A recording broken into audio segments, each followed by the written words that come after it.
नमस्कार दोस्तों, मैं हूं बेनाम और आप सुन रहे हैं हॉरर कहानी, वो भी मेरी जुबानी। दोस्तों, आज की हमारी कहानी उत्तर प्रदेश के लखनऊ शहर की रहने वाली एक लड़की की है जिसका नाम प्रियंका है। तो चलिए अब ये कहानी प्रियंका के पॉइंट ऑफ व्यू से सुनते हैं। लेकिन कहानी को शुरू करने से पहले, जैसा कि मैं आप लोगों से हमेशा कहता हूं कि वैसे तो आप लोगों ने बहुत सी हॉरर कहानियां सुनी होंगी, लेकिन मुझे पूरी उम्मीद है कि आज की हमारी ये कहानी सुनकर आपको सच में डर का एहसास होने वाला है। बस मेरी आपसे इतनी गुजारिश है कि आप अगर इस कहानी को पूरा सुनेंगे तो आपको सच में बहुत ज्यादा मजा आने वाला है। साथ ही अगर आप पहली बार हमारे इस चैनल पर आए हैं तो चैनल को अभी सब्सक्राइब कर लीजिए। ऐसा करने से हमारी और आपकी नजदीकियां बढ़ जाएंगी और आगे आने वाली वीडियो आप तक आसानी से पहुंच जाएगी। तो ज्यादा समय ना लेते हुए जल्दी से अपनी कहानी को शुरू करते हैं। नमस्कार दोस्तों, मेरा नाम प्रियंका है और मैं उत्तर प्रदेश के लखनऊ शहर की रहने वाली हूं। पेशे से मैं एक कंपनी में एरिया मैनेजर की पोस्ट पर काम करती हूं। लेकिन आज मैं आप लोगों के लिए जो कहानी लेकर आई हूं वो मेरी लाइफ में हुए एक ऐसे भयानक मंजर की कहानी है जिसके बारे में मैंने कभी कल्पना भी नहीं की थी कि कभी ऐसा भी होगा। लेकिन मेरी इस खौफनाक आपबीती को सुनकर समझने के लिए आप लोगों को कुछ चीज़ों का पता होना बेहद ज़रूरी है। तो सबसे पहले तो मैं अपनी फैमिली के बारे में बताती हूँ। दरअसल मेरे पापा एक बड़ी कंपनी में ऊंची पोस्ट पर हैं। भैया एजुकेशन डिपार्टमेंट में क्लर्क हैं। मुझसे छोटी एक बहन है जिसका नाम परी है, वो अभी पढ़ाई ही कर रही है। और मेरी जो मम्मी है वो एक हाउसवाइफ है, यानी कि कुल मिलाकर मेरी फैमिली में कोई कमी नहीं है। घर में वो हर सुख सुविधा है जिसके बारे में हर कोई सोचता है, जिसके चलते मुझे भी शुरू से कोई कमी नहीं रही और बड़े लाड प्यार से मुझे पाला गया था। जिस भी चीज की इच्छा हुई और जैसे ही मैंने फरमाइश की तो वो चीज तुरंत मेरे सामने हाजिर हो जाया करती थी। तकलीफ और कमी को मैंने समझा ही नहीं था कि ये किस चिड़िया का नाम है। लेकिन अच्छे पालन पोषण और सुख सुविधाओं के बावजूद मैं बहुत जिद्दी हो गई। अगर कोई मुझे थोड़ा सा भी डांट देता था तो मैं तुरंत रूठ कर बैठ जाती थी। लेकिन मेरी इस आदत पर कभी मेरी मम्मी ने मुझे कुछ बोल दिया या मुझे डांट दिया तो पापा उल्टा मम्मी को ही डांट देते थे और कहते थे कि बच्ची हैं, उसका दिल मत दुखाओ। जब हम उसकी जिद पूरी करने वाले मौजूद हैं तो उसे परेशान मत करो। इस बात पर मम्मी उनको समझाती भी थी कि ये लड़की है, इसे पराए घर भी जाना होगा। लेकिन हर बार मम्मी की ये बात सुनकर पापा हंसने लगते थे और कहते थे कि मैं हूं ना, मैं अपनी बेटी को दुनिया के सब सुख दूंगा और अब वो जमाना नहीं है कि बेटी ससुराल में दुखी रहे। इस सपोर्ट का नतीजा ये रहा कि मैं एक हद तक बिगड़ैल और जिद्दी हो गई और आगे जाकर मेरी इसी आदत की वजह से मेरी पूरी जिंदगी तबाह हो गई। हालांकि जिंदगी काटने के लिए आज भी मेरे पास सब कुछ है, लेकिन फिर भी मेरी जिंदगी में एक भारी कमी है और वो कमी मेरे नासमझ प्यार की है जिसने मेरी जिंदगी तबाह कर दी। जिससे मैंने सच्चा प्यार किया वो मुझे धोखा दे गया, लेकिन मैंने भी जिद पकड़ ली थी कि मैं उसका प्यार हासिल करके ही रहूंगी, क्योंकि आज तक मैंने जो चाहा था वो मुझे मिला था।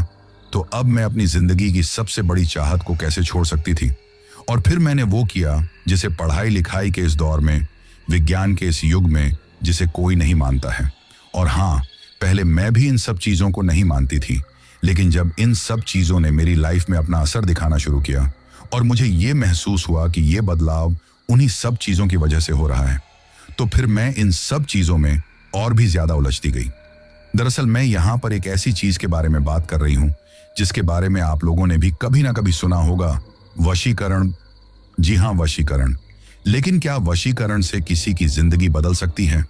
और अगर ये वशीकरण वाली क्रिया गलत हो जाए तो फिर ये कितनी खतरनाक हो सकती है? इसके बारे में आज आप लोगों को इस कहानी में आगे चलकर पता चलेगा। दरअसल वैसे तो मैंने अपनी लाइफ में कभी अफेयर के बारे में नहीं सोचा था कि कभी मेरा भी किसी के साथ अफेयर हो सकता है, पर जब हो गया तो उसमें मैंने अपनी जान ही खपा दी।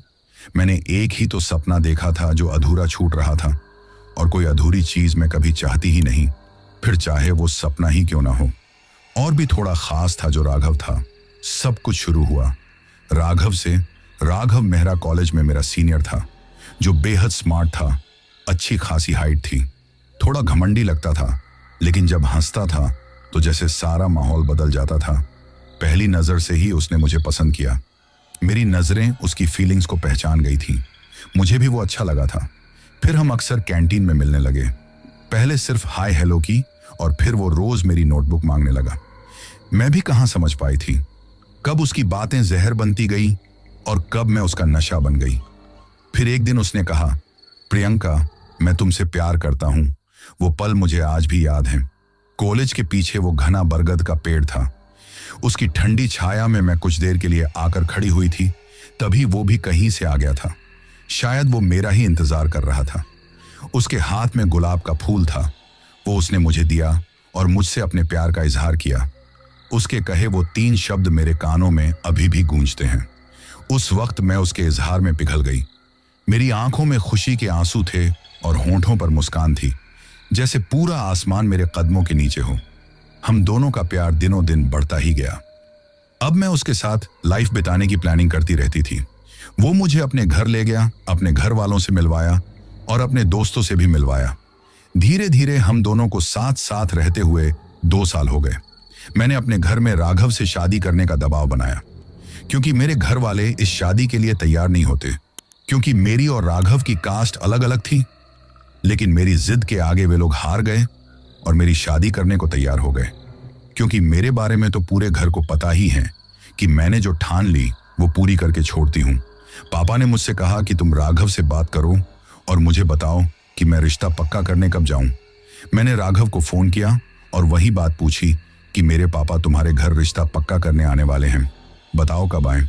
तो राघव ने जो बताया उसे सुनकर मेरे होश उड़ गए, जैसे मेरे पैरों के नीचे की जमीन ही खिसक गई। राघव ने बताया कि उसकी शादी समीरा नाम की लड़की से तय हो गई है। मैं चौंक गई। एकदम से तो मुझे विश्वास नहीं हुआ।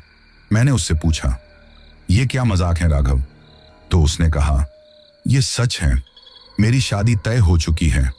उसने और भी बहुत सी बातें कही कि मुझ पर परिवार का दबाव है, मीरा पापा की पसंद है, मैं तुमसे प्यार करता हूं लेकिन मजबूर हूं। मैं गुस्से में खौल उठी। मजबूरी? कैसी मजबूरी? मैंने गुस्से में उसका गिरेबान पकड़ लिया और उसे झकझोरते हुए बोली, कमीने इंसान, जब तूने मुझसे प्यार किया था तो क्या अपने बाप से पूछकर किया था? तब क्या तेरा बाप मर गया था? उससे पूछता। इस बात पर राघव तिलमिला गया। उसने झटके से अपना गिरेबान छुड़ाया और तिलमिलाते हुए कहा, मेरे बाप के लिए कुछ मत बोलना, जो कुछ कहना है मुझसे कहो। उसके इस तरह बोलने से उसका सारा भेद मुझ पर खुल गया। मुझे लगा शायद उसकी ही रजामंदी होगी, तभी तो उसकी शादी तय हुई। इसका मतलब वो मुझे धोखा दे रहा था, मुझे बेवकूफ बना रहा था, वो अपना टाइम पास कर रहा था। मुझे पहली बार लगा कि प्यार शब्द दरअसल बहुत सस्ता होता है, जब बोलने वाला उसका मतलब ही ना समझे। वो चला गया और मेरे अंदर जैसे मेरी आत्मा मर गई। मैंने खुद को कमरे में बंद कर लिया। कई दिन तक ढंग से ना खाया, ना पिया, ना रात में ढंग से सोई। मम्मी ने कहा, बेटा सब ठीक हो जाएगा, लेकिन मुझे ठीक नहीं होना था। मुझे राघव को किसी भी कीमत पर वापस पाना था। हाँ, मुझे वही राघव चाहिए था जिसने मुझसे बड़े बड़े वादे किए थे। और शायद यही मेरी सबसे बड़ी भूल थी, क्योंकि समीरा को राघव के पापा ने नहीं बल्कि खुद राघव ने चुना था। उसने ही दोस्ती का हाथ बढ़ाया था। मैं ही उसे नहीं समझ पाई थी, पर अब अपनी आंखों से ये सब देखकर मुझे उसे भूल जाना चाहिए था, उससे किनारा कर लेना चाहिए था। राघव की दुनिया में अब समीरा आ गई थी और वहां मेरी कोई जगह नहीं थी। समीरा मुझसे कहीं ज्यादा खूबसूरत थी और शायद मुझसे भी ज्यादा अमीर फैमिली से थी। पहली बार जब मैंने राघव को समीरा को देखते हुए देखा तो उसकी आंखों में वही चमक थी जो कभी मेरी मुस्कान देखकर आया करती थी। मैं चुप रही। मैंने सोचा, मैं छोटी सी लड़कियों जैसी जलन क्यों पालूं? पर दिल तो दिल है। हर दिन राघव उसके नोट्स बनाता, उसे प्रोजेक्ट्स समझाता और मैं सिर्फ दूर से देखती रही। ऐसा नहीं था कि मैंने राघव को मनाया, नहीं, मैंने राघव को हर तरह से समझाया, लेकिन उसके सिर पर आप समीरा का भूत सवार था। 6 महीने बीत गए। राघव अब मुझे भूलने लगा था। कभी जो हर बात मुझसे करता था, अब समीरा के लिए देर तक लाइब्रेरी में रुकता। मैंने खुद को समझाया, वो बस दोस्त ही हैं। लेकिन उस दिन जब कॉलेज गेट के बाहर मैंने समीरा को राघव का हाथ थामे देखा, उसका सिर राघव के कंधे पर था और राघव मुस्कुरा रहा था। मेरे अंदर कुछ टूट सा गया था। मैं उससे पूछना चाहती थी, क्या मैं तुम्हारे लिए कभी कुछ थी? लेकिन मैं चुपचाप कैंटीन के कोने में बैठी रहती। मैं उसके आने का इंतजार करती रहती, लेकिन वो नहीं आता।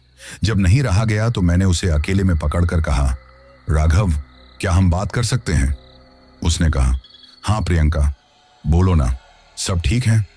मैंने उससे बहुत कुछ कहा कि जब तुम बीमार होते थे तो नोट्स में बनाती थी, जब तुम उदास होते थे तो मैं हंसाती थी, जब तुम्हें कोई नहीं समझता था तब मैं थी, तो मुझे धोखा क्यों दिया?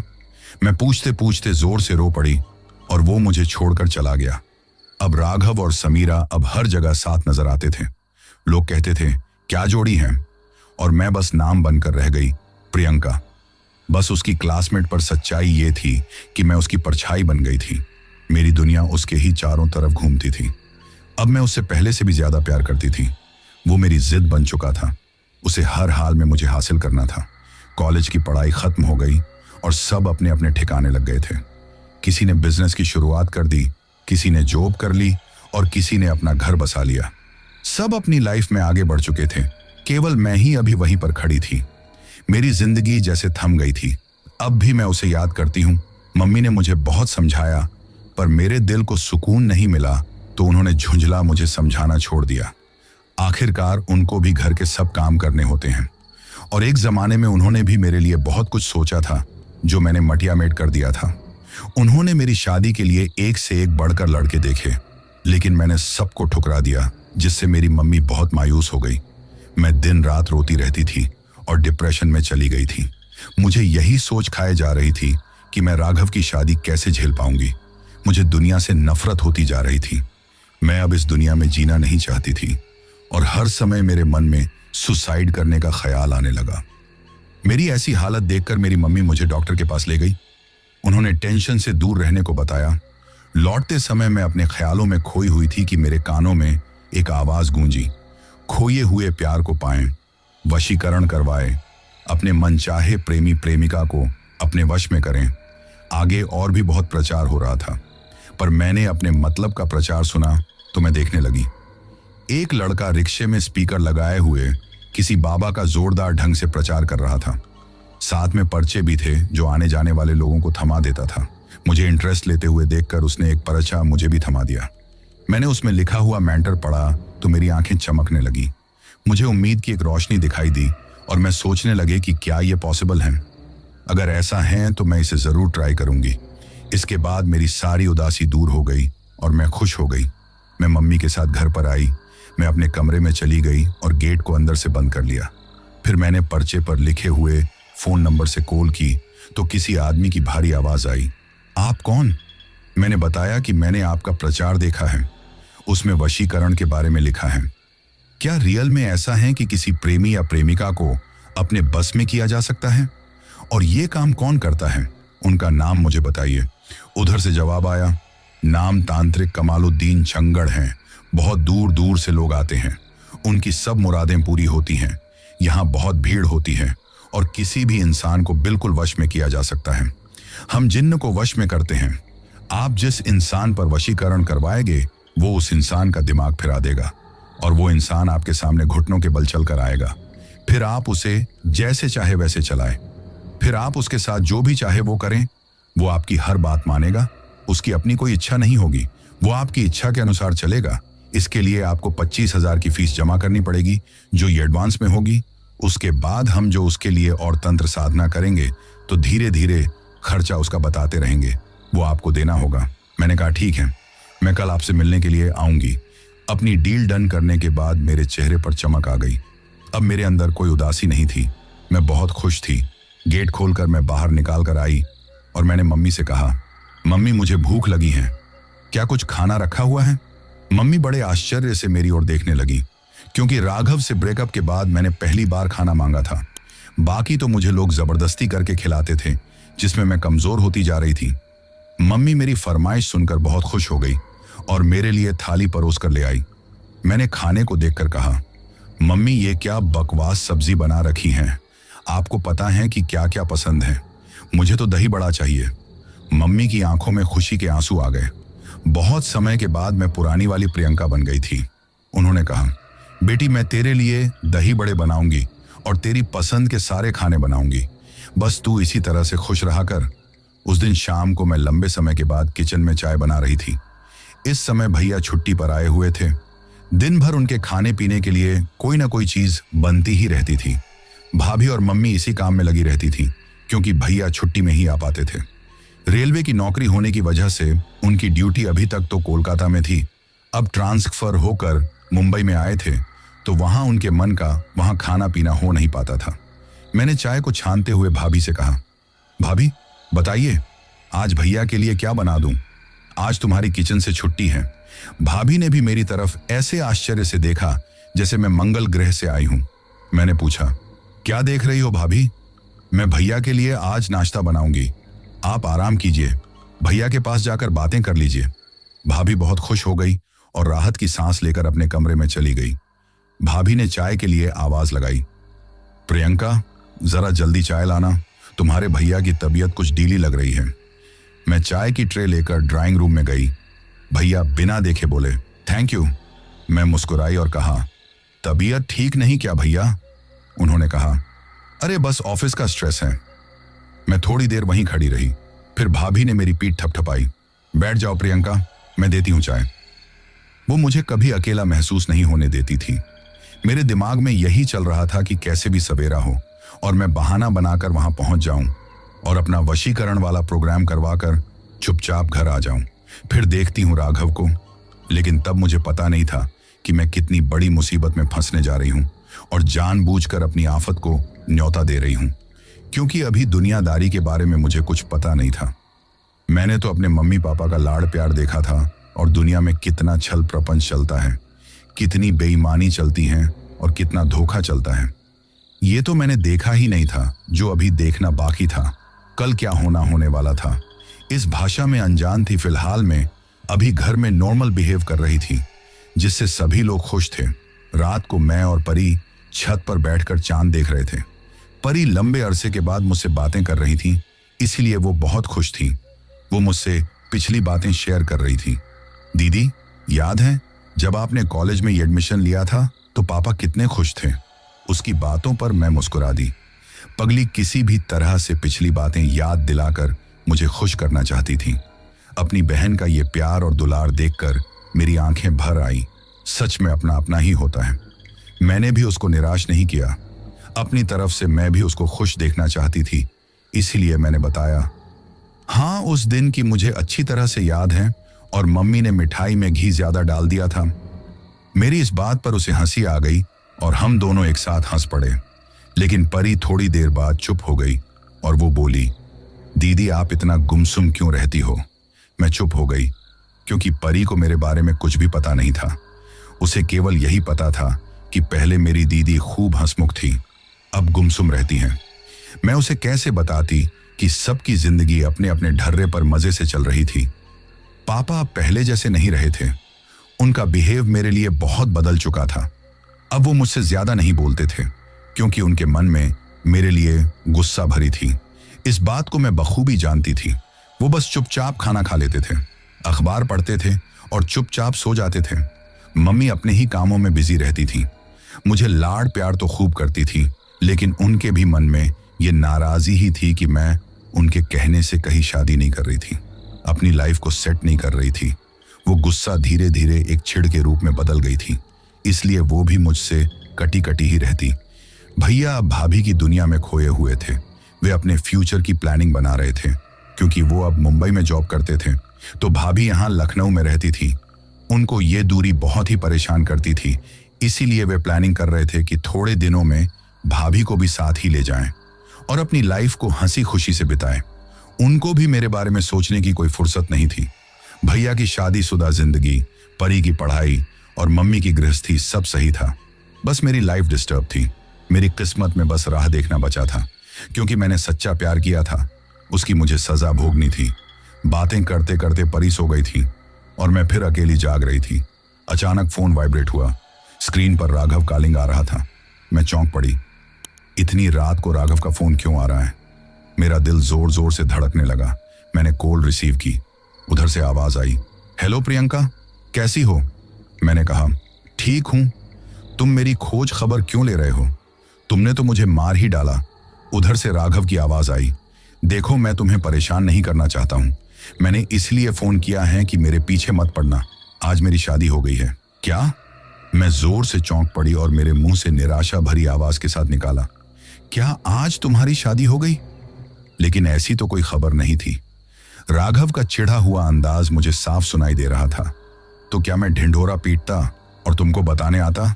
मैंने सिंपल ढंग से शादी कर ली है और प्लीज तुम भी दुखी मत हो, इसीलिए मैंने तुम्हें फोन किया है। मैं नहीं चाहता कि मेरी लाइफ की शुरुआत तुम्हारे आंसुओं पर हो और तुम अपनी लाइफ बर्बाद करो। मेरी शादी जैसे भी हुई, मैंने पसंद करके की या मेरे पापा ने पसंद करके की, कुछ भी समझ लो, लेकिन मेरी शादी हो गई। अब यही हकीकत है, इसे कोई बदल नहीं सकता।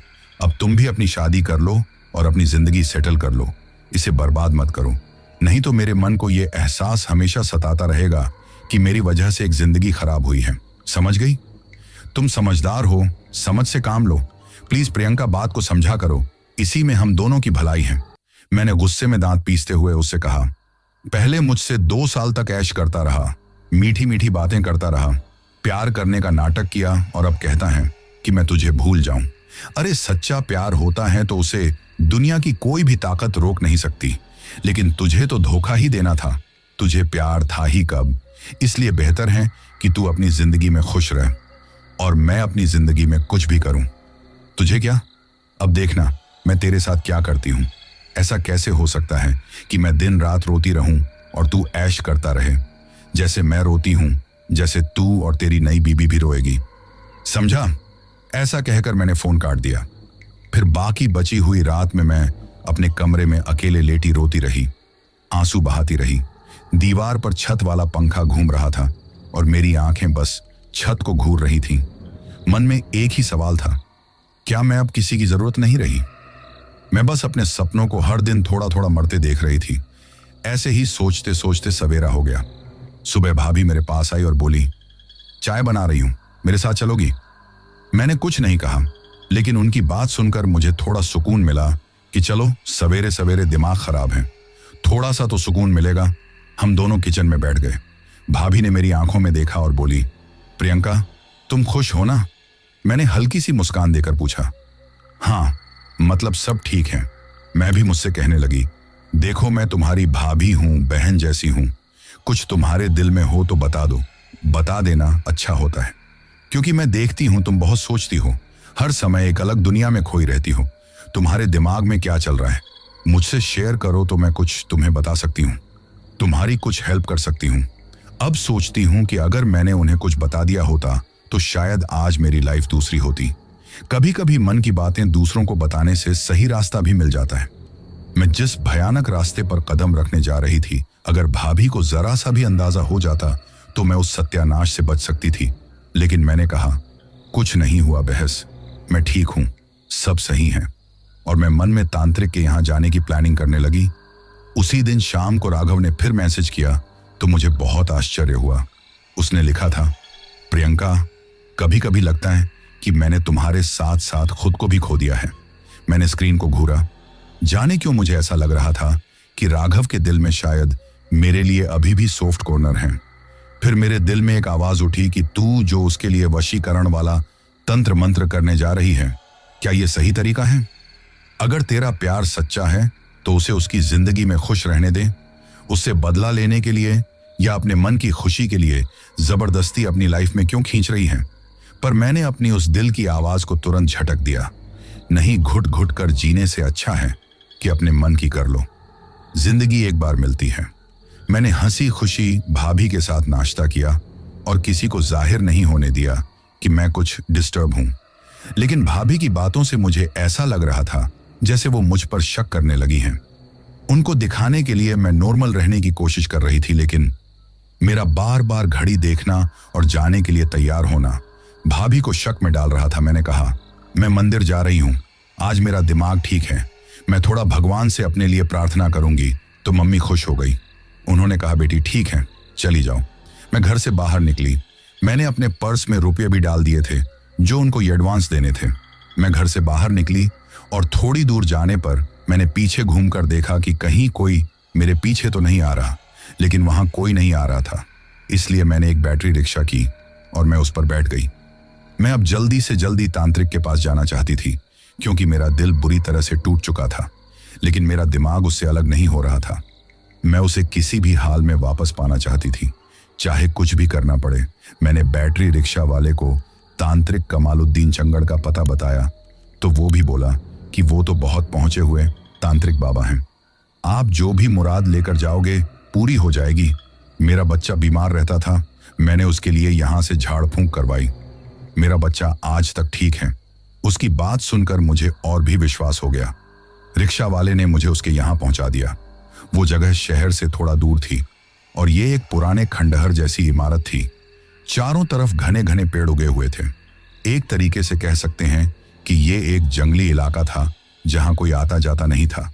दिन में भी सुनसान रहता था, लेकिन वहां झाड़ फूंक और तंत्र मंत्र करने के लिए बाहर से आने वालों की भीड़ लगी थी। कई गाड़ियां बाइक खड़ी हुई थीं, तो सब कुछ एक अलग फीलिंग पैदा कर रहा था।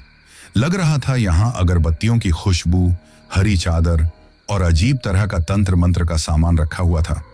कुछ श्रद्धालु लोग जबरदस्ती अंदर जाने के लिए धक्का मुक्की मचाए हुए थे, लेकिन अंदर जाने पर एक अलग ही दुनिया थी। एक आदमी मोर पंख का झाड़ू लिए बैठा झूम रहा था। उसके पूरे शरीर पर राख मली हुई थी।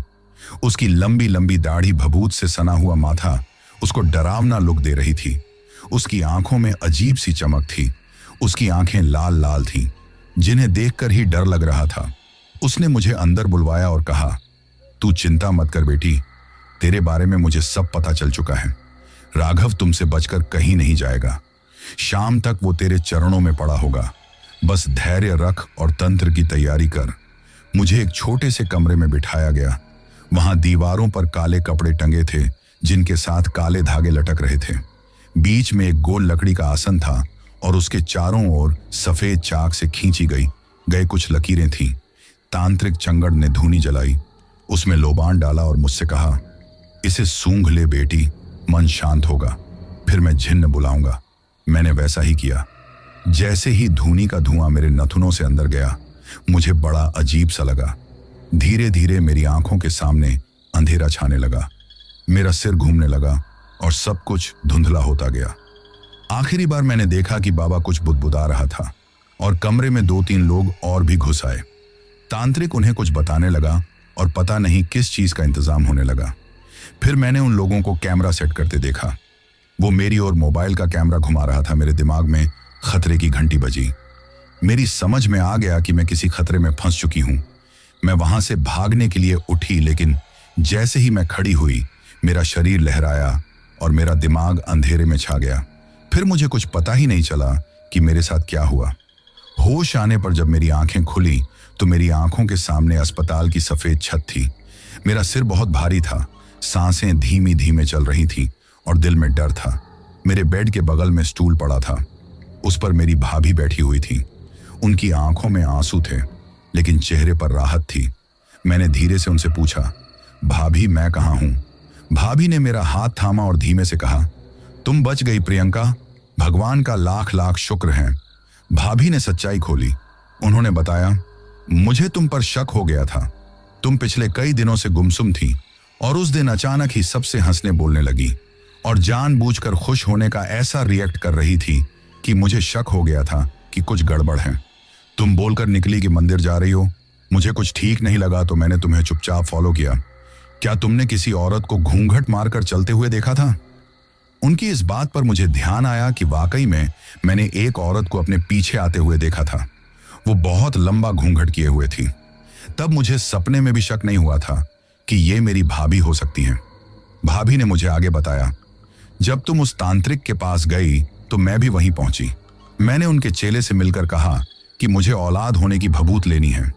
भाभी ने आगे बताया, तुम जैसे ही अंदर गई, उसके कुछ देर बाद बाहर जितने भी चेले थे वो अंदर चले गए, तो मुझे कुछ अजीब सा महसूस हुआ। फिर मैंने खिड़की के पास जाकर झांक कर देखा तो बाबा ने तुम्हें धूनी दी थी और तुम धीरे धीरे बेहोश होने लगी थी। मैं डर गई कि कुछ गड़बड़ थी। मैंने तुरंत बाहर जाकर पुलिस को कॉल किया और तुम्हारे भैया को कॉल किया। फिर तुम्हारे भैया ने कुछ बड़े बड़े नेताओं को फोन कर दिया और कुछ मीडिया वालों को भी फोन कर दिया, क्योंकि मुझे डर था कि यहां तुम्हारे साथ कुछ भी हो सकता है और मैं भी फंस सकती हूं। मुझे डर लग रहा था कि कहीं पुलिस को आने में देर ना हो जाए। वो तो शुक्र मनाओ कि यहां से पुलिस चौकी बिल्कुल नजदीक थी, वरना न जाने क्या होता। भाभी की बातें सुनकर मैं कांप गई। भाभी की बातों के बीच नर्स आई और मुझे ग्लूकोज चढ़ाने लगी। तभी भाभी ने मेरी तरफ झुककर कहा, प्रियंका, तुम नहीं जानती थी कि वो कोई बाबा नहीं था। पुलिस कई दिनों से उन पर हाथ डालना चाहती थी, लेकिन कोई शिकायत नहीं कर रहा था और उनके पास कोई सबूत भी नहीं था। इसलिए पुलिस मजबूर थी। आज पुलिस को मौका मिल गया, क्योंकि बाबा के ऊपर बड़े बड़े नेताओं का हाथ है, इसलिए पुलिस वाले भी उन पर हाथ डालने से डरते हैं। आज उन्होंने उस तांत्रिक को उसके 3 चेलों के साथ रंगे हाथों पकड़ा है। उसके कमरे में ड्रग्स, कैमरे और कई लड़कियों की रिकॉर्डिंग मिली है। वो इन वीडियोस से लड़कियों को ब्लैकमेल करता था। कुछ लड़कियां ड्रग्स में फंसी हुई थीं और जो नहीं मानती थीं उन्हें धमकाता था। वो बलि देने के नाम से कई हत्याएं भी कर चुका था। उनके भी सबूत मिले हैं और कुछ नकली तांत्रिक किताबें मिली हैं। वो पूरे तंत्र मंत्र के नाम पर एक गिरोह चला रहा था। अमीर लड़कियों को पहले उनके प्रेमी के नाम से फंसाता, फिर वशीकरण के नाम पर नशा देकर वीडियो बनाता और ब्लैकमेल करता था। मेरे रोंगटे खड़े हो गए। मेरे शरीर में एक कपकपी सी दौड़ गई। मुझे ये सोचकर ही डर लगने लगा कि अगर भाभी उस दिन ना होती तो मेरे साथ क्या होता। मेरी आंखों से आंसू बहने लगे। मुझे खुद से नफरत हो रही थी। मैं इतनी कमजोर क्यों हो गई थी? क्यों किसी इंसान के लिए अपने अस्तित्व को दांव पर लगा बैठी थी? अब मैं अस्पताल से ठीक होकर घर आ चुकी हूं। तांत्रिक जेल में है, लेकिन उसके दिए जख्म अभी भी ताजा हैं। अब मैंने ठान लिया है कि मैं राघव को भूल जाऊंगी।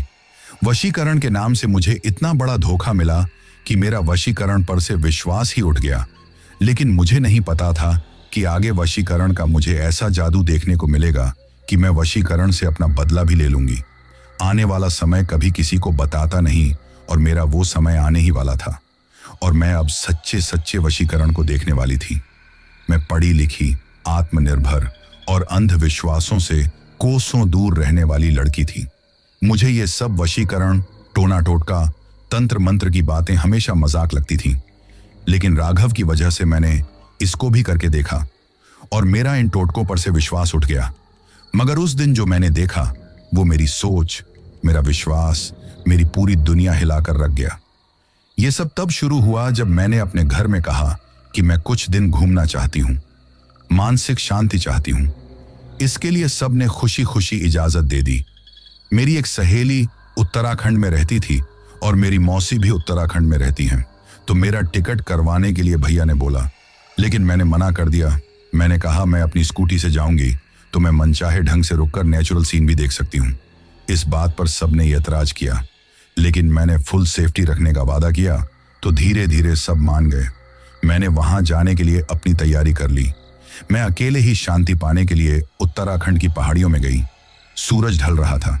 मैं एक पहाड़ी मंदिर के पास बैठी थी जब मैंने देखा कि कुछ दूर एक साधुनुमा आदमी बैठा है।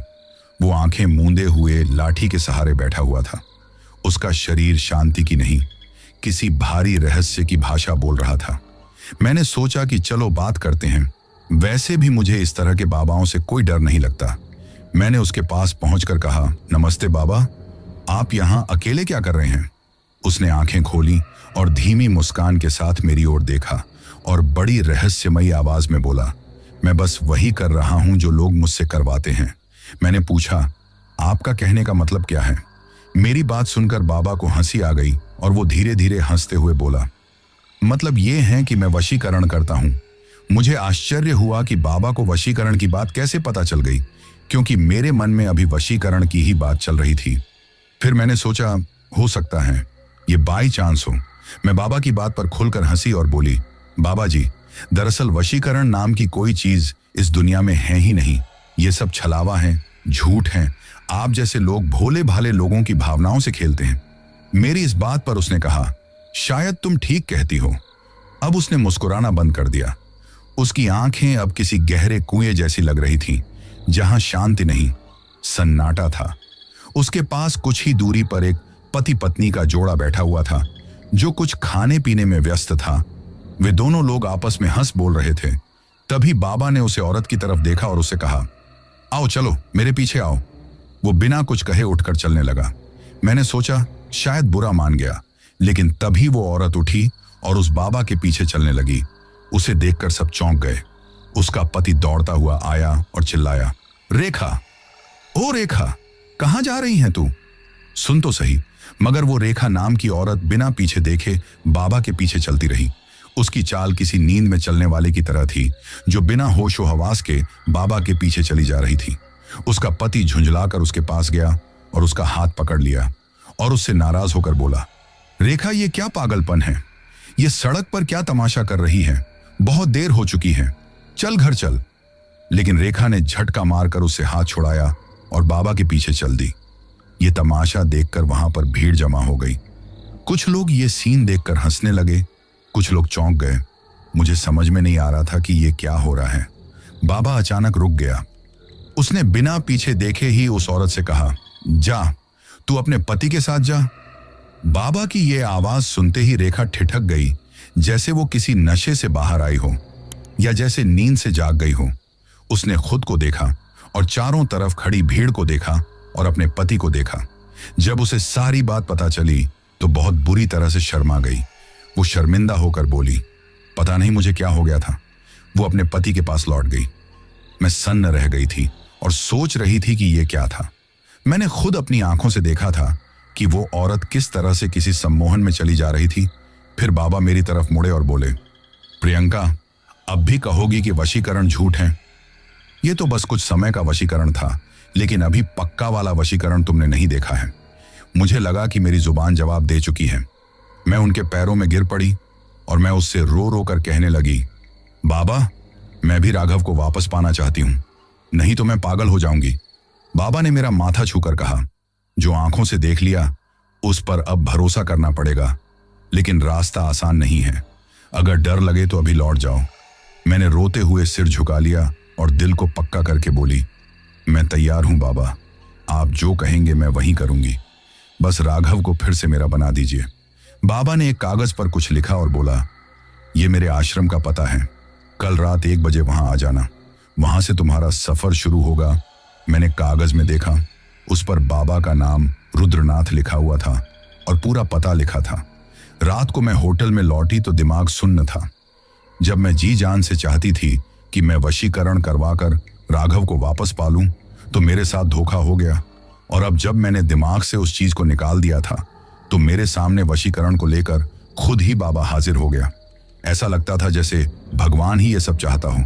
मेरे दिमाग में उलझन थी, लेकिन मैंने पक्का कर दिया कि मैं अब पीछे नहीं हटूंगी, चाहे जो भी हो।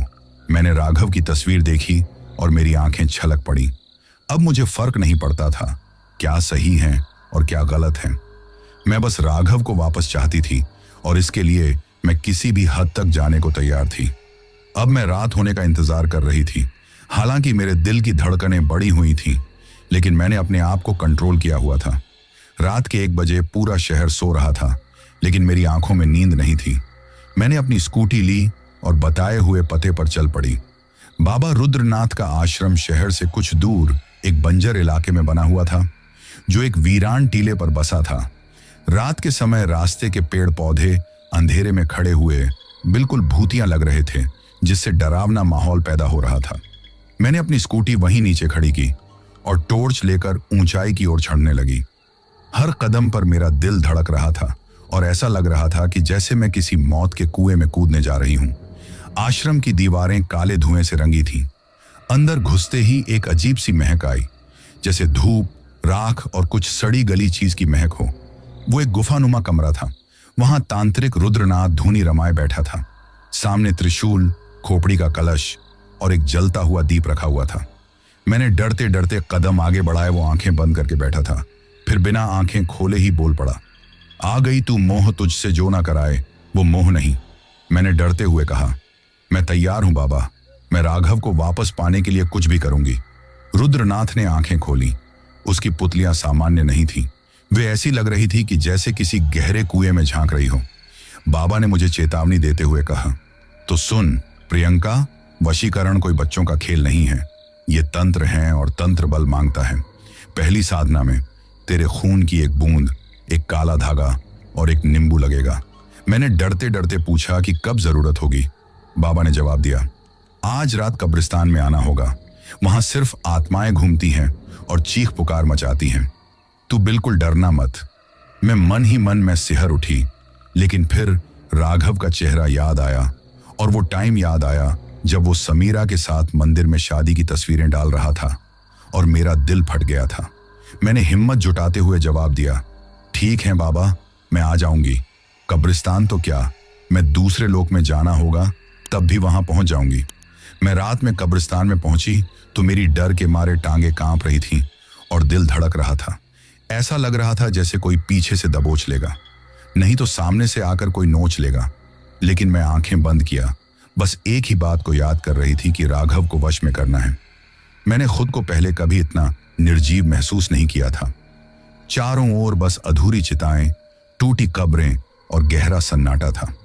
मैं एक छोटी थाली में बाबा द्वारा दिया गया नींबू, काला धागा और तांत्रिक तावीज लेकर खड़ी थी। रुद्रनाथ के शब्द मेरे कानों में गूंज रहे थे। जैसे ही तेरा नाम लेकर 33 बार ये मंत्र पड़ेगी, तेरे खून की एक बूंद नींबू पर गिरेगी और फिर तेरा वशीकरण शुरू होगा। मेरे हाथ कांप रहे थे, लेकिन मैंने धागा बांधा, खून की बूंद नींबू पर टपकाई और मंत्र बोलना शुरू किया। 12वीं बार 20वीं बार अब मेरे सामने हवा कांपने लगी थी। नींबू थरथराने लगा था, मेरे रोंगटे खड़े हो गए। 3री बार जैसे ही मंत्र पूरा किया, नींबू फट गया। उसमें से काली भाप जैसी कोई चीज निकली और मेरे चारों ओर घूमने लगी। मैं डर के मारे चिल्ला उठी, बाबा! लेकिन वहां बाबा नहीं थे, केवल मैं थी और उस मंत्र की गूंज थी।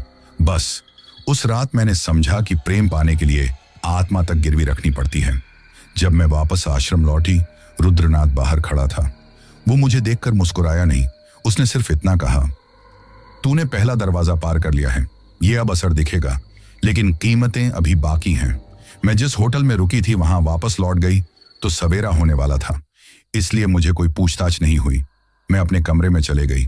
कमरे में आकर मैंने राघव की तस्वीर को देखा तो मन ही मन कहा, अब तू मेरा होकर रहेगा, वो चाहे जिस तरह से भी हो। मैं अपने कमरे में बैठी खिड़की से बाहर देख रही थी। मेरे हाथ में चाय का प्याला था, लेकिन दिमाग बस एक ही ख्याल में उलझा था, क्या राघव वापस मेरी जिंदगी में लौटेगा? मैं मोबाइल पर बार बार उसकी प्रोफाइल खोलती, पुरानी चैट्स पढ़ती, उसकी शादी की तस्वीरें देखती और फिर खुद को कोसने लगती थी। दोपहर तक कोई बदलाव नहीं हुआ, लेकिन शाम होते होते मेरे मोबाइल में राघव का मैसेज आया, प्रियंका कैसी हो? मेरे हाथ कांपने लगे और मेरी आंखों में आंसू आ गए। मैंने जल्दी से जवाब टाइप किया, मैं ठीक हूं, तुम कैसे हो? थोड़ी देर बाद उसका जवाब आया, मैं तुमसे मिलना चाहता हूं, कल शाम को वहीं आना जहां पहले मिलते थे। मेरा दिल ऐसे धड़क रहा था जैसे कोई सपना अचानक सच हो गया हो। मैं खुशी से झूम उठी और मैं इतने दिन बाद उससे मिलने की प्लानिंग करने लगी। क्या पहनकर जाऊं, क्या बातें करूंगी उससे? फिर मुझे याद आया कि अगर मैं अभी चल दूं तो 14 घंटे लग जाएंगे। फिर एक ख्याल और आया कि मैं वशीकरण की ताकत भी देख लूं। मैंने उसे मैसेज किया, मैं तो बीमार हूं, मुझसे मिलना है तो मैं अपना एड्रेस भेज रही हूं, चले आओ। मैसेज सेंड करके मैं धड़कते दिल से उसका इंतजार करने लगी कि देखें क्या जवाब आता है। काफी देर तक उसका जवाब ही नहीं आया तो मुझे निराशा होने लगी। मैंने सोचा कि शायद वो सोच विचार कर रहा होगा कि जाऊं या ना जाऊं। फिर मैंने देखा कि उसका मैसेज आया। उसने कहा, ठीक है, मैं तुमसे मिलने आऊंगा। यह सुनकर मेरी खुशी का ठिकाना नहीं रहा, यानी वशीकरण पूरी तरह से सफल हो रहा था। अगले दिन मैं कहीं नहीं गई, केवल उसका इंतजार करती रही। मेरी बेचैनी का कोई छोर नहीं था। जैसे जैसे टाइम बीत रहा था वैसे ही मेरे दिल की धड़कनें बढ़ती जा रही थी। शाम होते होते मैं होटल के बाहर ही आकर खड़ी हो गई। शाम के करीब 6 बजे वो मुझे आता हुआ दिखा। उसे देखकर खुशी से मेरी आंखें भर आईं।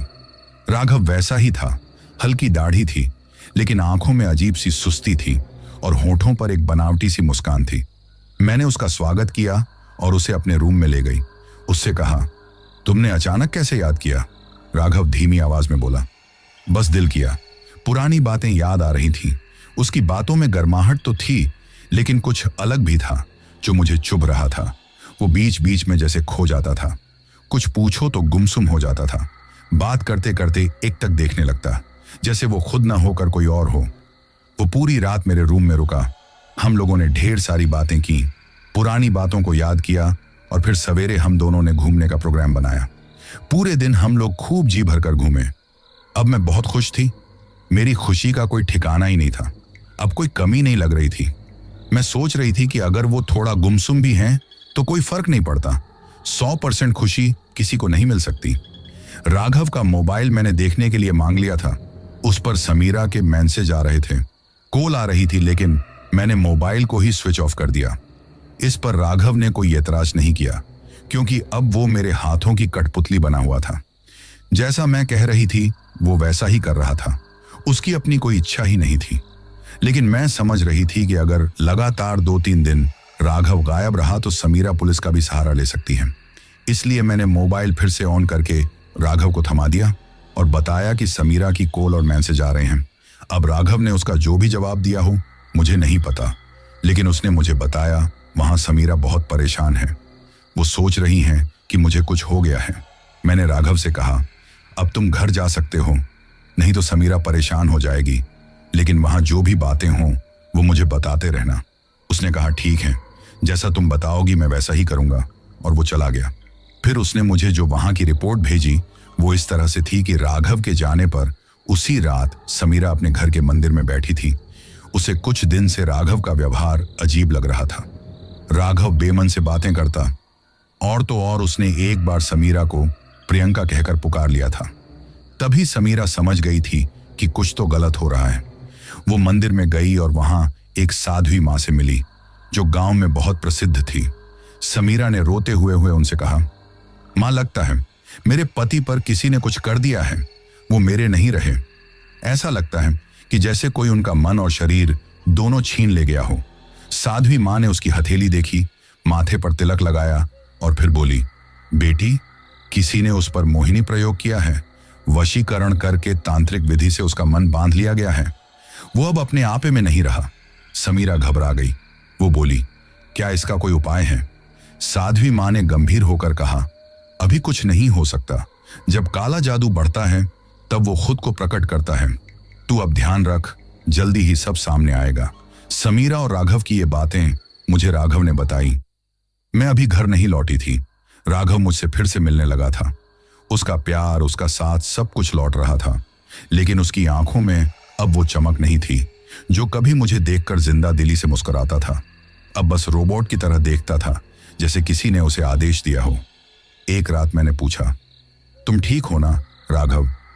वो बोला, हाँ मैं ठीक हूं, पर मैं तुम्हारे बिना नहीं रह सकता। प्रियंका, मैं मीरा को छोड़ना चाहता हूं, बस तुम कहो। मैं चौंक गई। क्या ये वही राघव था जो 2 महीने पहले मेरी आंखों में झांके बिना चला गया था? लेकिन लालसा जीत रही थी। मैंने कहा, हाँ छोड़ दो, मुझे सिर्फ तुम चाहिए। साधना का असर गहरा होने लगा था। एक रात को आश्रम से रुद्रनाथ का बुलावा आया। वो अकेले में बोला, तू अगली साधना के लिए तैयार हो जा। अगर तू चाहती है कि राघव मीरा को छोड़कर तुझसे विवाह करे तो अब अगली सीढ़ी चढ़नी होगी। मैंने पूछा, अब क्या करना होगा बाबा? रुद्रनाथ की आंखें चमक उठी। उसने कहा, अब तुझे एक बकरा लाना होगा और अगली अमावस की रात उसे बलि देनी होगी। मैं सन्न रह गई। ये मुझे क्या हो गया है? क्या मैं सच में ये सब कर रही हूं? क्या ये वही प्रियंका है जो कॉलेज में प्यार पवित्र होता है कहा करती थी? लेकिन फिर दिल ने कहा, अब पीछे नहीं हट सकते। राघव अब ज्यादातर मेरे ही साथ रहने लगा था। राघव जब अपने घर जाता तो बड़बड़ाता, प्रियंका मुझे बुलाओ मत, मैं आ जाऊंगा। समीरा कांप जाती। कभी कभी तो वो समीरा की तरफ देखता भी नहीं था, मानो मैं ही उसके जीवन की कोई परछाई बन चुकी हूं। मंदिर वाली साध्वी समीरा को लेकर हिमालय से लौटे हुए एक सिद्ध साधक के पास गई। उनका नाम था महातपस्वी सुदर्शन बाबा। वो गुफा के अंदर रहते थे। चारों ओर राख और धूनी फैली हुई थी। उन्होंने समीरा को बता दिया, तेरे पति की आत्मा बंधन में है। कोई तांत्रिक उसे वशीकरण से खींच रहा है, और वो कोई मामूली तांत्रिक नहीं, वो रुद्रनाथ है। समीरा बहुत ज्यादा डर गई थी। उसने चौंक कर पूछा, रुद्रनाथ कौन है? सुदर्शन बाबा ने बताया, वो वही हैं जिसने वर्षों पहले साधिकाओं को बलि में चढ़ाकर सिद्धियां पाई थी। अब वो फिर लौट आया है और किसी स्त्री की लालसा का सहारा लेकर वशीकरण कर रहा है। वो तुम्हारे पति की आत्मा की बलि लेकर अपनी पूर्ण सिद्धि हासिल करेगा। वो स्त्री प्रियंका है। वो प्रियंका को भी धोखा दे रहा है। उसे भी उसने सच नहीं बताया है कि वो अपनी सिद्धि पूरी कर रहा है। ये सारी बातें मुझे समीरा ने फोन करके बताई और वो रोने लगी। वो मुझसे गिड़गिड़ा कर बोली, चाहे राघव के साथ तुम ही रहो, लेकिन उसकी जान मत लो। मैं राघव को छोड़ दूंगी। बाबा सुदर्शन ने बताया है कि वो तांत्रिक रुद्रनाथ राघव की आत्मा की बलि ले लेगा। मैं ये बातें सुनकर सन्न रह गई और मेरे हाथ पैर कांपने लगे और मैं पहली बार अपनी जिद से निकलकर बाहर आई। मुझे अपने आप पर शर्म आने लगी कि उसकी पत्नी होकर भी समीरा उसके लिए इतना त्याग करने को तैयार है कि वो उसको छोड़ने तक के लिए कह रही हैं और मैं उसकी कुछ भी नहीं होकर उस पर पूरा कब्जा करके बैठी हूं। यहां तक कि मेरी ही वजह से तांत्रिक रुद्रनाथ राघव की जान लेने वाला है। अब मुझे रुद्रनाथ की चाल समझ में आने लगी थी। मैंने निर्णय कर लिया, अब मैं राघव को बलि का बकरा नहीं बनने दूंगी। मैं उसे उसकी नॉर्मल हालत में किसी भी कीमत पर वापस लाऊंगी। समीरा ने मुझे फोन करके बताया कि मैं राघव को बचा कर रहूंगी। समीरा ने 3 चीजें साथ रखी, अपने विवाह का मंगलसूत्र लिया, राघव की एक तस्वीर और साध्वी द्वारा दिया गया रक्षक यंत्र रख लिया। रुद्रनाथ ने मुझसे कहा, एक और साधना बाकी है प्रियंका। अगली पूर्णिमा की रात जब चंद्रमा सबसे उज्जवल होगा तो तू राघव की तस्वीर लेकर मेरे साथ अग्नि हवन करेगी और वो तेरे चरणों में होगा। लेकिन अब मेरे मन में तेजी से बदलाव आ रहा था। जब से मुझे रुद्रनाथ की हकीकत पता चली थी तब से मैं उसे नफरत कर रही थी, लेकिन मैं उसके सामने कुछ भी जाहिर नहीं कर रही थी। रुद्रनाथ अब आखिरी चरण की तैयारी कर रहा था। उसका मकसद सिर्फ प्रियंका को राघव से मिलाना नहीं था, बल्कि राघव की आत्मा को अपने काले यज्ञ में बलिदान करना था, जिससे उसे पूर्ण तंत्र सिद्धि प्राप्त हो सके। मैंने समीरा को भी फोन कर दिया था और उसे कह दिया था कि तुम जिस तरीके से राघव को बचाना चाहो बचा सकती हो, लेकिन मैं रुद्रनाथ से नहीं लड़ सकती। मैं और कुछ नहीं कर सकती हूं, क्योंकि मैं पूरी तरह से उसके बस में हूं। हाँ, मैं तुम्हारे किसी भी काम में बाधा नहीं डालूंगी, क्योंकि मैं भी चाहती हूं राघव का कोई नुकसान ना हो। तुम जैसे चाहे राघव को बचा लो। मैं राघव को चाहती थी, उसकी जान लेना नहीं चाहती हूं। समीरा अब साधक सुदर्शन बाबा के साथ उस गुफा की ओर बढ़ रही थी जहां काली रात में रुद्रनाथ की तांत्रिक क्रियाएं चल रही थीं। समीरा की आंखों में आंसू नहीं, आग थी कि मैंने उसके राघव को छीनने की कोशिश की थी और उसकी जान खतरे में डाल दे हैं। वो कह रही थी कि मैं राघव को बचाने में पूरी ताकत लगा दूंगी, पर उसके साथ उसकी आत्मा भी बचा पाऊंगी या नहीं, यही मेरा युद्ध होगा। पूर्णिमा की रात आ गई। शमशान के किनारे तांत्रिक ने यज्ञ मंडल बना लिया। चारों ओर सन्नाटा था। आसमान में पूरा चांद था, लेकिन उसकी चांदनी किसी शापित आग की तरह फीकी फीकी लग रही थी। हवा भारी थी और रुद्रनाथ ने अपना यज्ञ मंडल सजा लिया था, जिसमें काले कपड़े, खून के छींटे, हड्डियों की माला और बीचों बीच राघव की एक बड़ी सी तस्वीर थी। रुद्रनाथ ने मुझसे गरजते हुए कहा, तू मुझे धोखा दे रही है। तूने ही वशीकरण की साधना शुरू करवाई और तू बीच में राघव को बचाने के बारे में सोचने लगी। तू क्या समझती है कि मैं तेरे मन की हालत को नहीं जानता? मैं सब जानता हूं, लेकिन अब तेरे बस में कुछ नहीं है। मैं जो कहूंगा वही तुझे करना पड़ेगा। मैं रुद्रनाथ के सामने मजबूर थी, क्योंकि मैं उसके हाथों की कठपुतली बनी हुई थी। सच कहूं तो मैं भी उसके वशीकरण में थी। वो जैसे चाहे वैसे मुझे कठपुतली की तरह नचा सकता था। मैं पूरी तरह साधना के वश में थी। मैंने लाल चुनरी ओढ़ी थी, माथे पर काजल से तीसरी आंख बनाई गई थी और गले में काले धागों की माला लटक रही थी। मेरी आंखों में अब प्रेम नहीं, भोग की प्यास थी, मानो आत्मा की जगह कोई पिशाच उतर आया हो। रुद्रनाथ तेजी से मंत्रों का जाप कर रहा था। उसने मुझसे से कहा, अब इस खून से आग में आहुति दे। यह आखिरी बलिदान है। इसके बाद राघव तुझसे कभी अलग नहीं होगा। मैंने कांपते हाथों से नींबू में चाकू चुभोया और खून की बूंदें टपकने लगी। उसने खून को आग में डाला और तभी राघव, जो अपने घर में था, वो जमीन पर गिर पड़ा। उधर समीरा सिद्ध साधक सुदर्शन बाबा के साथ मंत्रों से बंधे रक्षक यंत्र को लेकर उस यज्ञ मंडप तक पहुंच चुकी थी। समीरा का चेहरा रोशन हो रहा था। विवाह का मंगल सूत्र उसकी छाती से टकरा रहा था, जैसे किसी देवी का आह्वान कर रहा हो। समीरा की आवाज तीर की तरह मंडप में गूंजी, रुक जाओ रुद्रनाथ। रुद्रनाथ की आंखों में पिशाच सी चमक उभर आई। वो गुस्से में चिल्लाया, इस कुलक्षणी को किसने बुलाया? और वो मुझ पर चिल्लाया, तू रुक नहीं सकती प्रियंका, ये क्रिया बीच में नहीं रुकती। समीरा ने सामने आकर रक्षक यंत्र रुद्रनाथ की ओर उछाल दिया और वो बोली, ये यंत्र सत्य की शक्ति है। ये प्रेम है, ये धर्म है। रुद्रनाथ तिलमिला उठा, उसके हाथ जलने लगे, मंडप की आग से धुआं निकलने लगा। वो गरज कर समीर से बोला, तू एक साधक की साधना को रोकने चली है, जानती भी है इसका परिणाम क्या होगा? समीरा गुस्से में बोली, मैं जानती हूं, लेकिन मैं अपने पति को एक लाश नहीं बनने दूंगी। मैं प्रेम हूं और तुम अधर्म हो। मैं अब कांपने लगी थी, मुझे कुछ हो रहा है, ये आग मुझे क्यों जला रही है? समीरा मेरे पास आई और धीरे से कहा, प्रियंका, ये प्रेम नहीं है, ये मोह है, और मोह की आग सब कुछ जलाकर राख कर देती है। मेरा चेहरा एक पल के लिए मासूम हो गया। मैंने तो सिर्फ राघव को चाहा था, मुझे नहीं पता था कि वो सिर्फ शरीर बनकर रह जाएगा। मुझे नहीं पता था कि मेरा प्रेम पाप बन जाएगा। अब रुद्रनाथ का असली रूप सामने आने लगा था। उसका चेहरा भयानक हो गया, दांत बाहर निकल आए, आंखें खून जैसी लाल हो गई। वो गुर्राया, मैं तुझसे राघव नहीं छीन रहा था, मैं तो राघव के जरिए तुम्हारी आत्मा का बलिदान करना चाहता था। तुझे माध्यम बनाकर मुझे पूर्ण तांत्रिक शक्ति प्राप्त करनी थी। समीरा और साधक ने मिलकर हवन की राख को हवा में उड़ाया और विशेष तांडव मंत्र का जाप शुरू किया। रुद्रनाथ चिल्लाने लगा, उसका शरीर कांपने लगा, मंडप में तूफान उठ गया। मैं जमीन पर गिर पड़ी, मेरा माथा जमीन से टकराया और मेरी आंखों में से काली छाया निकलकर हवा में गायब हो गई। रुद्रनाथ वहीं जलकर भस्म हो गया। अब सभी तरफ शांति छा गई।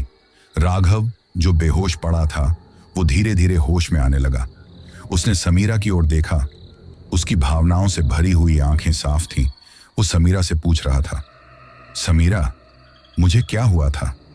मैं जैसे किसी और के वश में था। समीरा ने उसका माथा चूम लिया और बोली, अब तुम मेरे पास हो और मेरी यही सबसे बड़ी जीत है। मैं चुपचाप समीरा के पास आई, घुटनों पर बैठी और बोली, मैंने तुम्हारा बहुत कुछ छीनने की कोशिश की, लेकिन अब मुझे समझ में आ गया है कि प्रेम दबाव से नहीं, आत्मा से मिलता है। मुझे माफ कर दो। समीरा की आंखों में करुणा थी, उसने मुझे माफ कर दिया। वो राघव के साथ अपने घर चली गई। उस भयानक रात के बाद मैं अपने जले हुए मन और टूटी आत्मा के साथ शांति की खोज में भटकती रही। रुद्रनाथ की मौत, राघव का समीरा से प्रेम और समीरा का साफ दिल, ये सब अब मेरे अंदर गूंजने लगे। मैं एक पुराने आश्रम के दरवाजे पर जा पहुंची, जहां दीवारों पर लिखा था, सत्य की खोज करो, तंत्र की नहीं।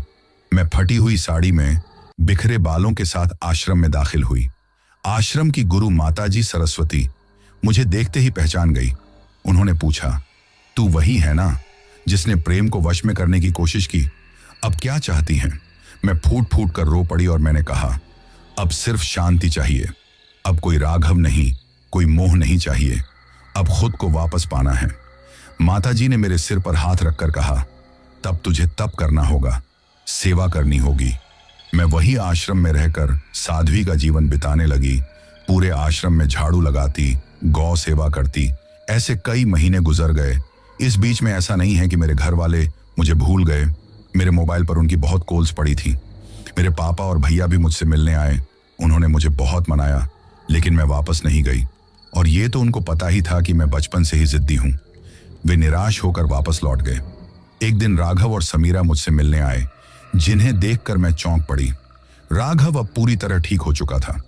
उसकी आंखों में फिर वही प्यार था। मैंने उन्हें देखकर सिर झुका लिया। मेरे इस तरह सिर झुकाने से समीरा मुस्कुराई और बोली, अब तुम वो प्रियंका हो जिसे देखकर डर नहीं लगता, बल्कि गर्व होता है।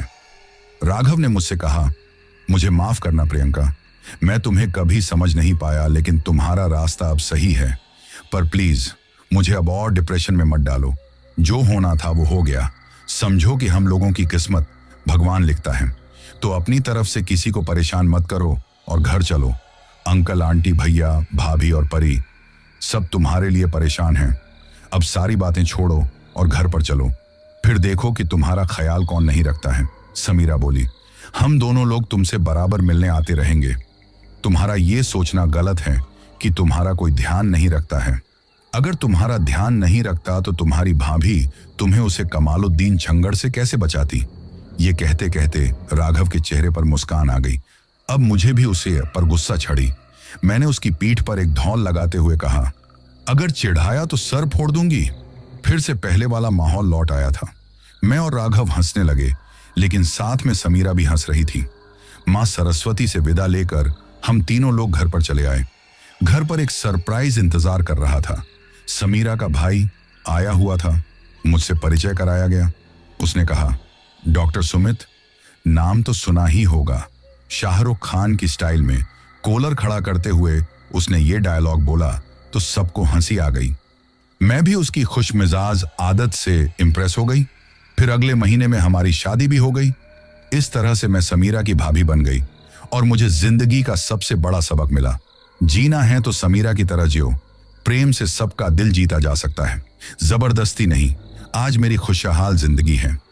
एक अच्छी कंपनी में एरिया मैनेजर की जॉब करती हूँ और टाइम मिलने पर समाज से अंधविश्वास दूर करने का काम करती हूँ। कभी कभी राघव, समीरा, सुमित और मैं घूमने भी जाते हैं। समीरा ने मुझे नई जिंदगी दी जिसका मैं जीवन भर एहसान मानते रहूंगी। वो मेरी दोस्त, मेरी ननद और एक अच्छी इंसान है। मेरे मम्मी पापा, भैया भाभी भी उसके गुण गाते नहीं थकते हैं। तो दोस्तों, ये थी हमारी आज की कहानी। कहानी आपको कैसी लगी ये आप मुझे कमेंट बॉक्स में कमेंट करके जरूर बताना। दोस्तों, इसके बाद हमारा वही सिलसिला शुरू करते हैं जिसके बारे में मैंने आपको कहा था, और जिन जिन लोगों ने भी पिछली स्टोरी सुनने के बाद कमेंट करके अपना नाम और जगह बताई थी, अब मैं उन लोगों के नाम लेता हूं। तो सबसे पहले मीरा देव वर्मा हैं त्रिपुरा से, अमरीन हैं खुराई से, राजू हैं बिहार से, आकाश कुमार हैं गोरखपुर से, वाजिद तबासुम हैं पटियाला हाउस लाहौर पाकिस्तान से, दशरथ और निरू हैं महाराष्ट्र से, राजेंद्र और सुरेंद्र हैं ओडिशा से, नंदिनी और प्रदीप हैं वेस्ट बंगाल से, बलजिंद्र हैं पंजाब से, ऋतु और मंजुलता हैं ओडिशा से, रंजित हैं ओडिशा से, गोविंद कुशवाहा हैं गुजरात से, हितेश रावल हैं गुजरात से, अजमल हैं बिहार से, रवि हैं वाली से, आशिफ अंसारी हैं यूपी से, आकाश हैं कनाडा से, रवि हैं नोएडा से, विजय हैं ओडिशा से, दिया हैं वापी गुजरात से, अर्जुन हैं ओडिशा से, राजकिशोर हैं बिहार से, भूपेंद्र बाबू हैं राजस्थान से, यूसुफ अब्बास हैं ओडिशा से, प्रभात राणा हैं नेपाल से, दिलीप हैं प्रयागराज से, पीयूष किंजल और बसंत हैं सांचौर राजस्थान से, जब्बार खान हैं महाराष्ट्र से, ऋतु थापा हैं मीरठ से, साफिक हैं सऊदी अरब से, एमडी शमसाद आलम हैं बिहार से, राकेश राजपूत हैं चूरू राजस्थान से, आर्यन हैं पुणे से, सुनीता अहीर हैं महाराष्ट्र से, दीपक राजपूत हैं कानपुर से, अयान हैं कन्नौज से, कृति थापा हैं दिल्ली से, हरबीम मुख्तसार हैं पंजाब से, सराय शेख हैं उत्तर प्रदेश से, चंद्र कुमार जाटव हैं उत्तर प्रदेश से, आरिफ शेख हैं उत्तर प्रदेश से, मधु हैं आगरा से, अनीता शर्मा हैं अहमदाबाद गुजरात से, कासिम हैं दिल्ली से, भोला मांडेल हैं दिल्ली से, मेहुल वर्मा हैं प्रयागराज से, मदीना हैं पाकिस्तान से, असलम कुरैशी हैं सऊदी अरब से, नरेंद्र सिंह, कृतिका सिंह, दिव्याश सिंह, इशिका सिंह और अंशिका सिंह हैं सुजानगढ़ राजस्थान से, कृष्ण चंद्र हैं उत्तर प्रदेश से, रिंकू कश्यप हैं कानपुर से, नीलम गायकवाड़ हैं मुंबई से, अरुण हैं मुंबई से,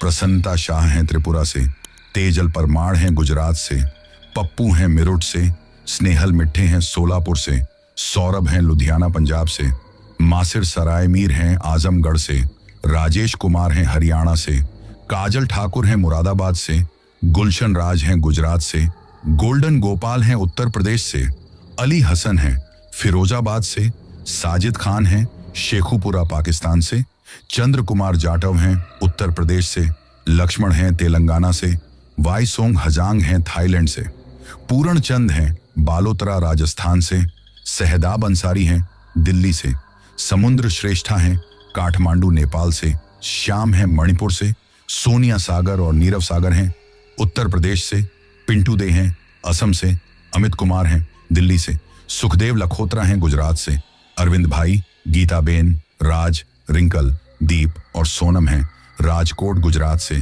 शुभेंदु सिन्हा हैं असम से, सुमित्रा हैं कोलकाता से, पूनम धानका हैं राजकोट गुजरात से, मुमताज हैं कुवैत से, पार्वती चलवाड़ी हैं पुणे महाराष्ट्र से, माजीद हैं मालदीव से, मोहम्मद सलीम हैं लखनऊ से, अब्दुल गफूर हैं रामगढ़ से, हजवसा बासु मत्री हैं असम से, राजकुमार बीस्ट हैं काठमांडू नेपाल से, राजवीर बन्ना हैं दूदू जयपुर राजस्थान से, राजश्री हैं ठाणे मुंबई से, जाकिर हैं उत्तर प्रदेश से, अख्तर हुसैन हैं बारामूला कश्मीर से, संतोष हैं नेपाल से, सानू शेख हैं दुबई से, अंकुर डेका हैं असम से, रोहित हैं उड़ीसा से, सूरज हैं नई दिल्ली से, अर्जुन कुमार हैं बिहार से, करण सूर्यवंशी हैं नागपुर से, रवि कुमार हैं हरियाणा से, निहार सिन्हा हैं शिलोंग मेघालय से, प्रदीप हैं लिलुआह से, प्रिया मिलन हैं ओडिशा से, कृष्ण कुमार हैं जयपुर से, रोहित हैं पंजाब से, मंसूरा हैं यूके से,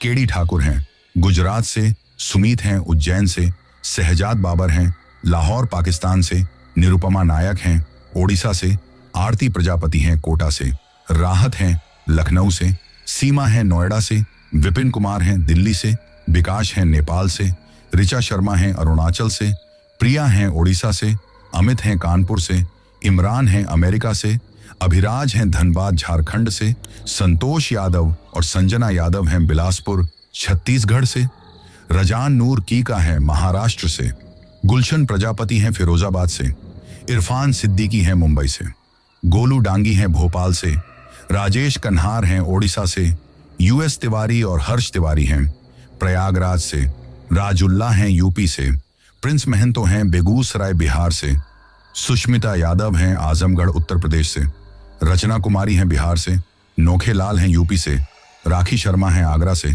असलम कुरैशी हैं सऊदी अरब से, अंकुर हैं असम से, सैयद इकबाल हैं बरेली से, दीप हैं दिल्ली से, दीपक चौधरी हैं हिमाचल से, नेहा मलिक हैं सोनीपत हरियाणा से, राशि सैनी हैं जयपुर राजस्थान से, जोशिम पुरविला हैं वेस्ट बंगाल से, अभिराज हैं धनबाद झारखंड से, प्रदीप हैं दिल्ली से, गणेश हैं ओडिशा से, पिंकी सिंह, आराध्या सिंह, दीपक सिंह हैं छपरा बिहार से, जितेंद्र सैनी हैं बरेली से, मोहम्मद शमीम हैं बरेली उत्तर प्रदेश से, फहीम हैं महाराष्ट्र से, विकास मौर्य हैं उत्तर प्रदेश से, रूबिन लांबा हैं सऊदी अरब से, मुबारक हैं गोरखपुर से, सुरेंद्र कुमार हैं विजयनगर राजस्थान से, जितेंद्र सिंह जेरी, परमिंदर कौर, सविता और अनमोल हैं जालंधर सिटी पंजाब से, अनिता शर्मा और मोहित शर्मा हैं अहमदाबाद गुजरात से, पंकज कुमार हैं लखनऊ उत्तर प्रदेश से,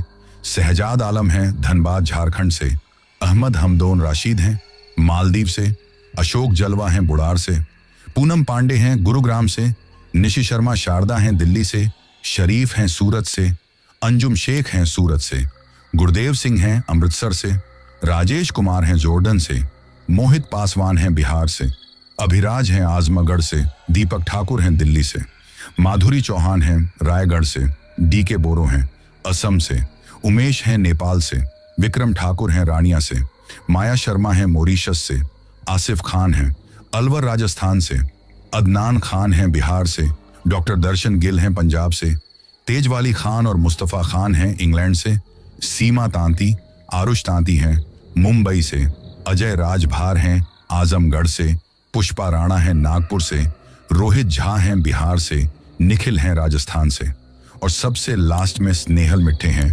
सोलापुर से। तो दोस्तों ये थे उन लोगों के नाम जिन्होंने पिछली स्टोरी पर कमेंट करके हमें बताया था कि वो कहाँ से कहानी सुनते हैं। इसके साथ ही अगर किसी का नाम छूट गया हो तो वो कमेंट करके बताना, कल वाली वीडियो में उनका नाम ले लिया जाएगा। मैंने पूरी कोशिश की है कि किसी का भी नाम ना छूटे। इसके साथ ही अगर अभी तक भी आप लोगों ने चैनल को सब्सक्राइब नहीं किया है तो जल्दी से चैनल को सब्सक्राइब कर लो, क्योंकि आपका ये छोटा सा सहयोग मेरे लिए बहुत ज्यादा मायने रखता है।